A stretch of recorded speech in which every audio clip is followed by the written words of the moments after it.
Welcome back to the Centered in the City podcast. Today is our final day exploring mental health, specifically mental health in the workplace. And I am so excited to have my friend and colleague, Janine Johnston, back with me on the Centered in the City podcast. Janine joined me a few months ago where we explored the loneliness epidemic that is happening in our country and how we can create more connection with one another. I'll link that show in the show notes if you'd like to circle back and listen to it. I'm excited to have Janine on the podcast today because we're going to talk about compassionate leadership, why it matters, why we all need it, and why now. So let's settle into this episode and let's get centered.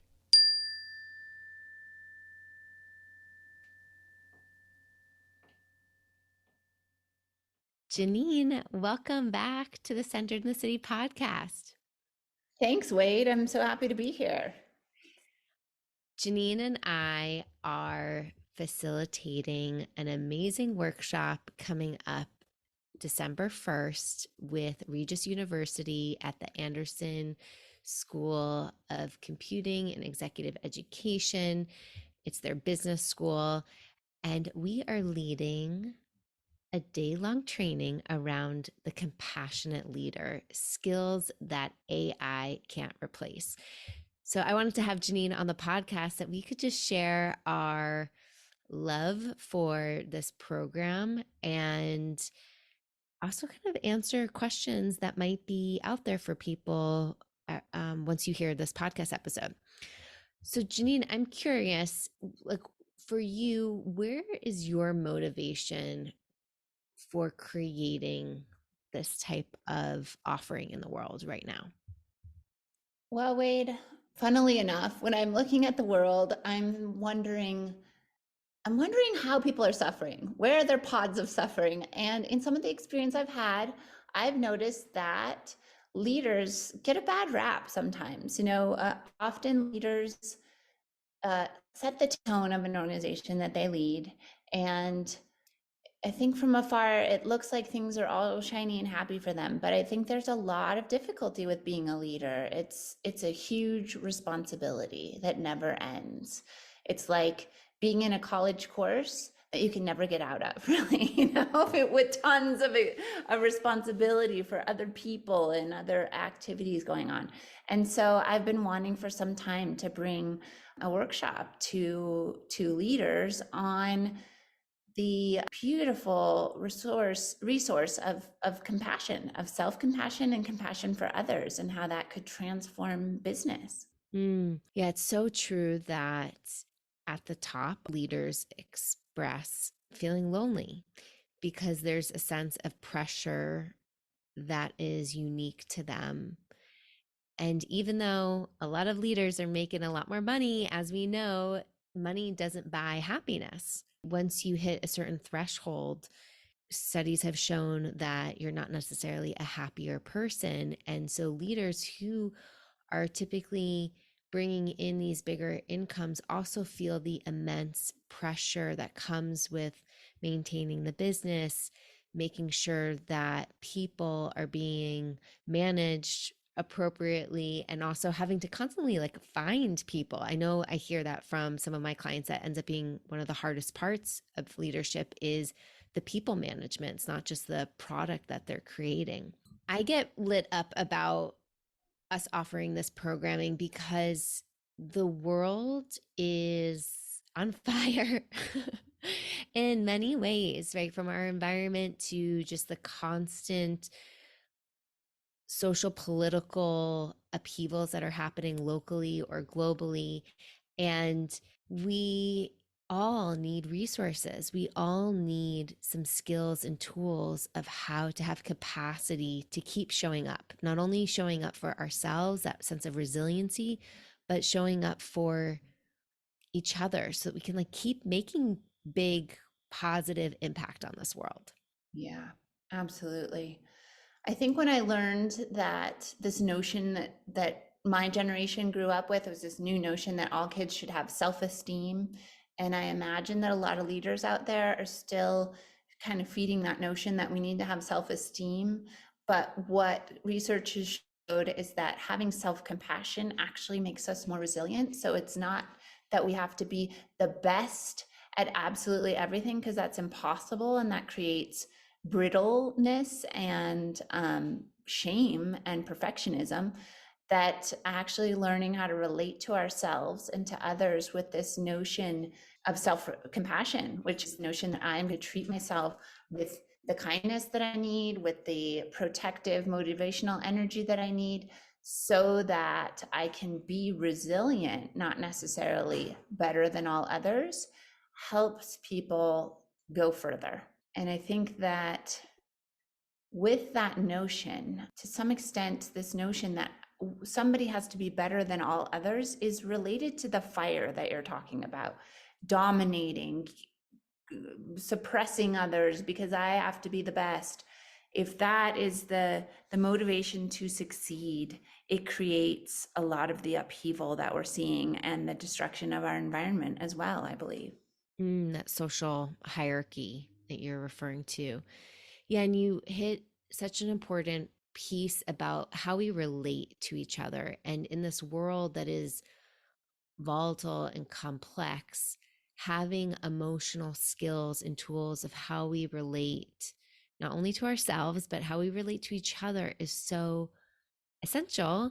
And, one of the things that kind of brings a smile on my face is we we've titled our training skills that AI can't replace, because in this world that is moving so fast and that is so technologically heavy, and I mean, AI is going to transform our world and the work world in so many ways, in positive ways, and also ways where we might start to lose more of that human connection and those skills of how we relate with one another.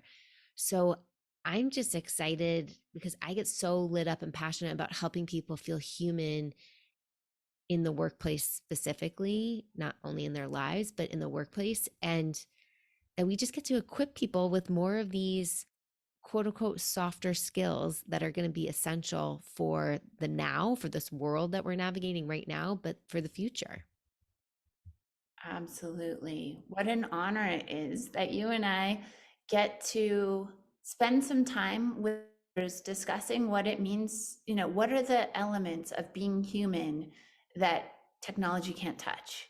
And maybe what are the things that we've kind of forgotten about ourselves that we can remember, bring back in order to connect with one another, in order to feel seen, feel understood, and in doing so, create an environment where there is more creativity, more innovation, more satisfaction by virtue of being more human.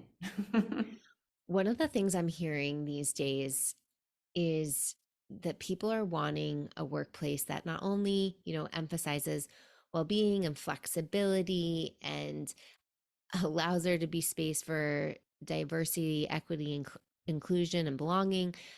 But one of the things I hear amid that is transparency, right? Transparency is so important for people to feel that sense of psychological safety, that they know what's happening kind of behind the curtain of leadership. And when it's vague or when there isn't transparency happening, of course, that stirs up so much anxiety of like, is another round of layoffs happening? Is another reorg happening? How am I doing at work? I think that's why a lot of company cultures have tried to establish more rounds of feedback to help mitigate that layer of ambiguity that can happen.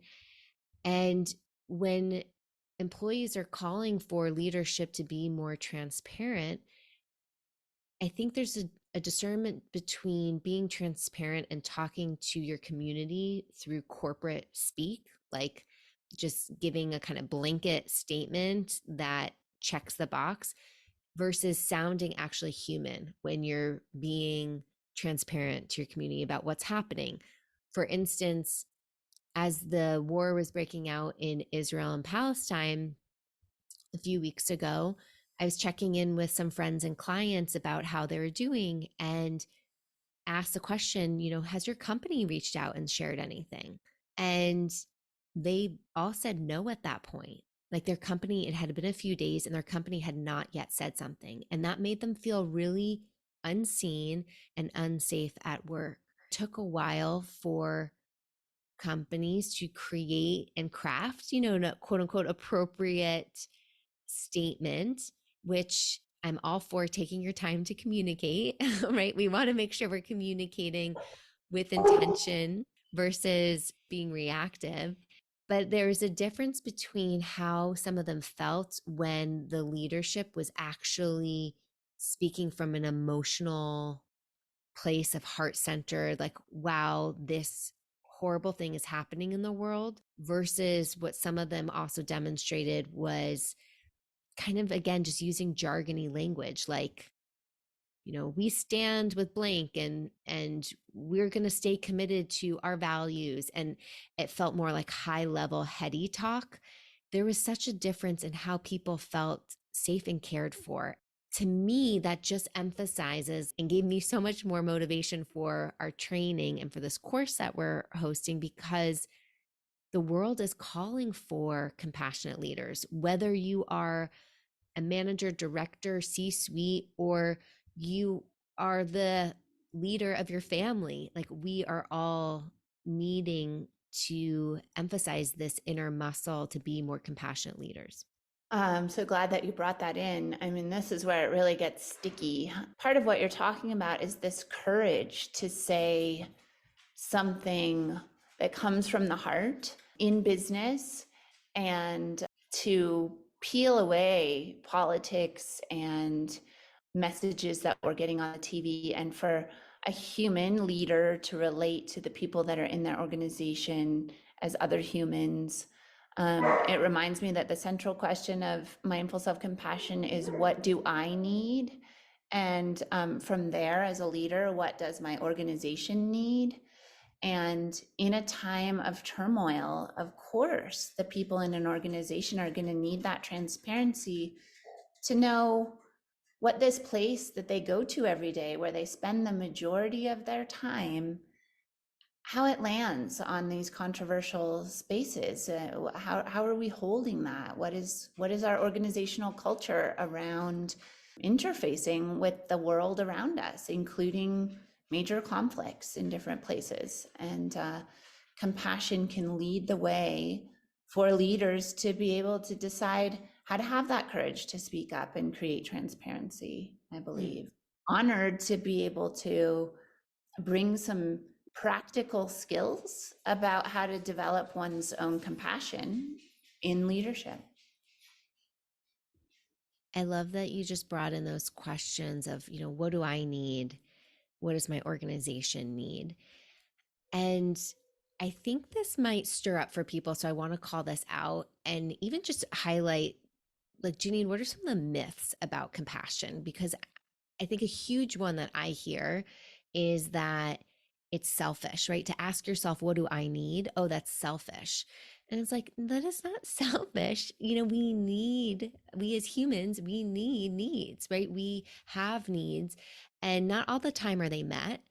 But to even just acknowledge that we have needs is so human and so natural, and something I think all of us could use support with. I know I can. Like, even as much as I think I know about myself and have awareness, it's still really hard to check in with myself and think, like, what is my need in this moment?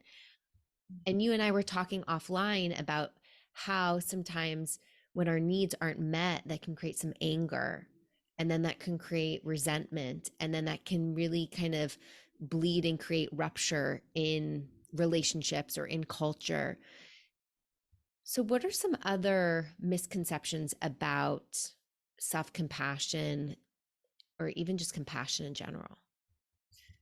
Yeah, well, Kristin Neff, who was at the University of Texas when she identified 5 myths in her research on compassion, self-compassion specifically, that people fear being compassionate to oneself is a form of self-pity, that it is narcissistic, that it is selfish, as you already mentioned, that it's weak, that it's complacent. So this notion that we can take care of our needs, that we can learn how to be our own inner ally, is confused maybe with this notion that if we show up for ourselves, then we're not showing up for the world. But as mothers know, as leaders know, if you don't have any energy, as a car knows, if you don't have any gas in the tank, you're not going anywhere. You can't help anyone move. And as a mother, as a leader, if you haven't taken care of your needs, then you can't possibly meet the needs of the people who work with you and deliver a product or service that anybody wants. So it's critically important that leaders have self-compassion, and then to create that culture of safety and innovation and creativity, that they extend that from themselves out to another. And though humans are fairly good at sometimes offering compassion to others, when we don't offer it to ourselves, if we do offer it to ourselves, then that compassion that we offer to others can be more sustainable. And we can practice on ourselves, so we know how to, what feels best to us may work better for other people too. So it has to be this sort of cycle of compassion for self and compassion for other in order to keep that tank topped off, so that the car keeps running and the organization keeps doing what it does. Yeah, and I think to emphasize, like, that's such a scarcity mindset that individuals and culture can get into, that there's only enough for self or for others, right? But that both can happen, right? Compassion can be there for self, and there can be compassion for others, and that there's enough for both. But as you beautifully stated, we can't give if we're on empty. So how we're refilling our own tanks, and a lot of the time, I've discovered this in my own just journey, is we constantly look outside of ourselves to get our needs met, which is advantageous as a human, as an animal, but we also have to be empowered to meet our own needs. And that is obviously deep, hard work. That's some like inner child shit there, that I've been exploring, but it is so essential. And part of learning how to meet our own inner needs is that self-compassion piece. Yeah. You spoke to resentment a little earlier and anger. I've noticed that when I teach mindful self-compassion, not at first necessarily, but over time, this is one of the greatest aha moments that people have is, oh, I've been looking for all sorts of other people to meet my needs, especially those closest to us. And I never thought of the fact that I could meet those needs. It's just this kind of blindness that we often have, that we're hoping others will ascertain what our needs are and somehow find the right way to meet them. And we don't work on meeting our own needs. That's not something that we're necessarily taught as we grow up, inner child or not, whatever our intergenerational inheritance is. It's just a skill that maybe we lost, maybe long ago we were taught that as humans, but it's not very common that we're taught how to take care of ourselves. Totally, because think of it, as a baby, we're trained to cry, to reach out for our mother caretaker to meet our needs. And so it's somebody outside of us. Like, we don't know how to feed ourselves. We don't know how to change ourselves. We don't know how to self-soothe until a little later, hopefully. Some of us never learn that, or we're still learning that. It's that reprogramming, oh, we're maturing, that we can meet our own needs and kind of let go of that deep, deep training that's instilled in our mammal survival. Yeah. And no matter what our upbringing was and whether our mom did come and meet our needs, if even if that it wasn't true, we can learn to do it later on. That's really freeing too. I was just telling you offline about some quote that I was reading recently about how mammals are unique in that we cry out for our mother, and our mother comes, or our caregiver comes to meet our needs. So we have this mechanism to say, hey, I have a need here. And that reptiles are different. Like the Komodo dragon when a baby Komodo dragon needs something, the last thing they're going to do is cry out because they might annoy their mother. And Komodo dragons happen to be cannibalistic, so mom might eat you if you ask for too much. So That's a survival mechanism. Keep your mouth shut.